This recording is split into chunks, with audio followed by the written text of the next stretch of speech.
Bonjour à tous, petite vidéo rapide pour dire mes craintes par rapport à Doomsday.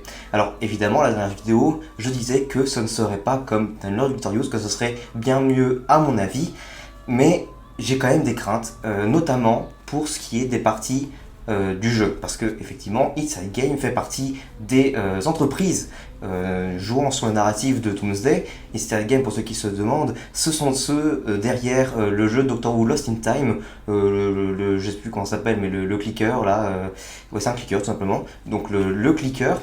Et ma plus grosse crainte en fait, c'est que ce soit un événement infinissable. Parce que je ne sais pas si vous avez déjà joué à Lost in Time.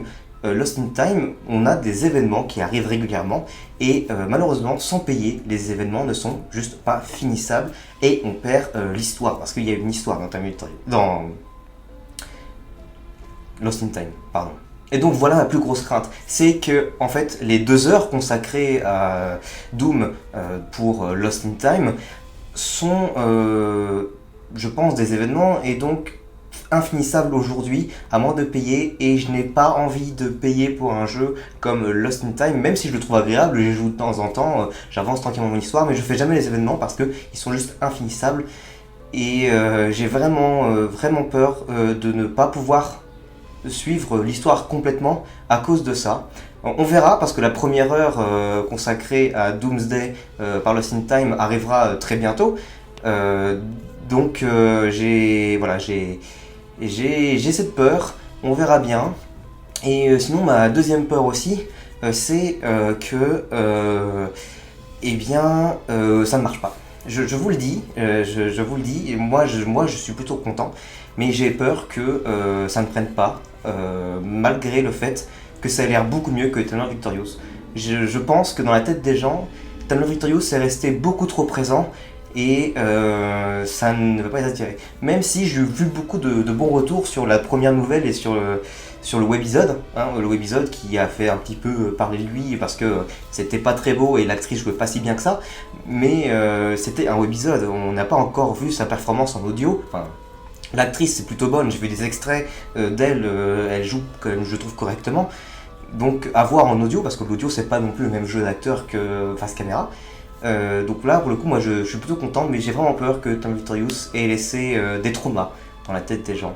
Et voilà, on verra bien. C'était une petite vidéo rapide juste pour parler de mes craintes. Voilà.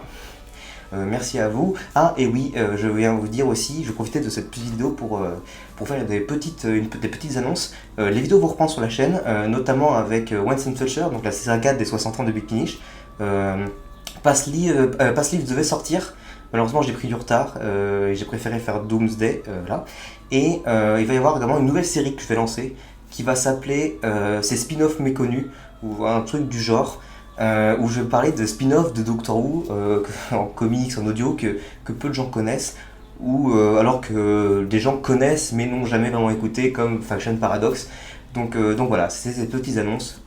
Attention, dans l'année, il va y avoir Winston Fletcher, il va y avoir des spin-offs méconnus, et il va également y avoir la vidéo de Eternal Victorious qui va, je vous le promets, arriver avant décembre 2023.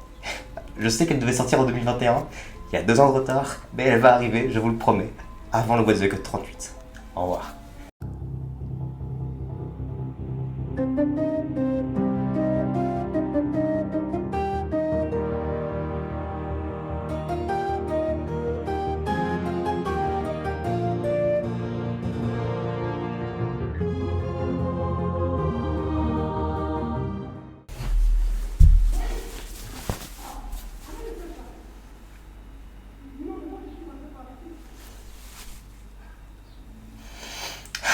Les voisins, c'est compliqué.